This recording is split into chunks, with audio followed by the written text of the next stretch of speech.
Super 8-এ উঠেও টি-20 বিশ্বকাপ mission শেষে হতাশা কষ্ট নিয়ে দেশে ফিরেছে বাংলাদেশ দল। সকাল 9টার দিকে হযরত শাহজালাল আন্তর্জাতিক বিমানবন্দরে পৌঁছান শান্ত মাহমুদুল্লাহরা। তাসকিন জানিয়েছেন, এত লম্বা সময় ব্যাটারদের অফ ফর্ম ক্যারিয়ারে কখনোই দেখেননি তিনি। প্রোটিন, আয়রন ও ফাইবার সমৃদ্ধ প্রাণ টোস্টের আবেশে সবাই কাছে আসে। চরম ব্যাটিং ব্যর্থতায় সুপার 8-এ হতাশ করেছে বাংলাদেশ। আসর জুড়ে যতটুকু সাফল্য, বোলারদের দারুণ পারফরমেন্সে তাসকিন নেতৃত্ব দিয়েছেন সামনে থেকেই। ব্যর্থ মিশন শেষে মিডিয়ার সামনে আসতে চান না কেউই। এবার তাসকিন সাহস দেখিয়েছেন, দুঃখ প্রকাশ করে আশা দিয়েছেন। এমনি তো মাইনাসেই আছি আমরা, তো প্লাসে আসার তো সর্বোচ্চ চেষ্টা করছি, তো করেই যাব। এবং আপনারা হতাশ হচ্ছেন স্বাভাবিক, আবার আমরাও আপনাদেরকে ইনশাল্লাহ ভালো জয় উপহার দিব। বিশ্বাস রাখেন আমাদের উপরে, আমরা আমাদের সর্বোচ্চ দিয়ে চেষ্টা করছি। টানা ব্যর্থতা আর লম্বা ভ্রমণে চোখে মুখে ক্লান্তির ছাপ স্পষ্ট।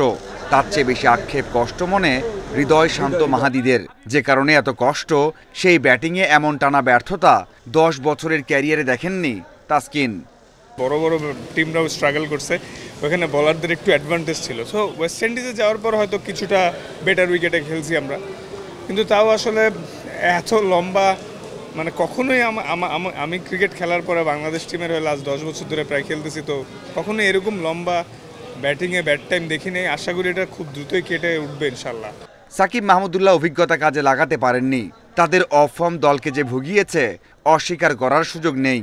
দুইজন সিনিয়র খেলোয়াড়ের অফ ফর্ম আমাদের দলে, তারা অফ ফর্মে না থাকে অবশ্যই আমাদের ইফেক্ট পড়েছে, কিন্তু অফ দ্য ফিল্ডে সব তো ঠিকই ছিল, কিন্তু আসলে টিমের ওয়ান অফ দ্য কি প্লেয়াররা অফ ফর্মে থাকলে ওই টিমের প্রবলেম হওয়াটাই স্বাভাবিক। দলের সাথে ফেরেননি লিটন ও সৌম্য। যথারীতি ব্যক্তিগত কাজে সাকিব একদিন আগেই ঢাকায় পৌঁছেছেন। কোচরাও পেয়ে গেছেন 20 দিনের মতো ছুটি।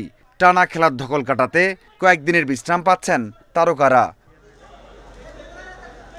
Mazharul Islam, independent news.